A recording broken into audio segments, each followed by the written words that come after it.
श्रावण महिना चालू झाला म्हणजे उपवासच उपवास. उपवासाचं असं चमचमीत झणझणीत करून खायचं ना, की उपवास असल्यासारखं वाटलंच नाही पाहिजे बरं का. तर त्यासाठी लोखंडी तव्यामध्ये 1 वाटी साबुदाणा टाकलेला आहे, छान असा खरपूस भाजून घेतलेला आहे. त्याचबरोबर वाटणसुद्धा करून घेतलेलं आहे. अगदी मऊसूद असं पीठ तयार झालेलं आहे. ह्याला आता तुम्ही चाळून घ्या किंवा नाही चाळलं ना तरी चालतं. आता त्याचबरोबर या पिठामध्ये आहे ना, अगदी 2 ते 3 मीडियम साईजचे बटाटे किसून घातलेले आहेत. सोबतच झणझणीत यासाठी आहे ना, हिरवी मिरची कुटून टाकलेली आहे, चवीनुसार मीठ टाकलेलं आहे.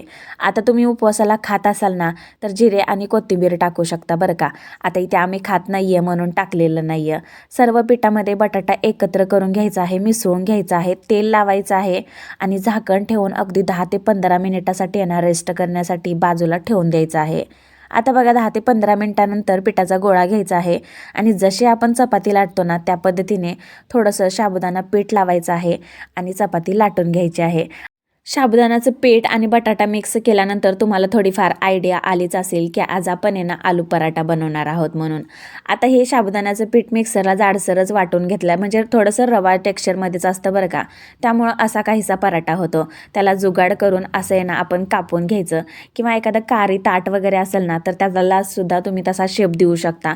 तर मी असा स्क्वेअर शेपमध्ये केलेला आहे. अगदी दोन्ही बाजूने तेल लावून किंवा तूप लावून भाजून घेऊ शकता. मस्त मऊसूद पराठे होतात आणि खायला म्हणाल तर दही आणि बटाट्याची आहे ना, हिरवी मिरची टाकून केलेली भाजी 1 नंबर लागतं बरं का. उपवासाला नक्की करून बघा. आवडल्यास 1 लाईक नक्की करा.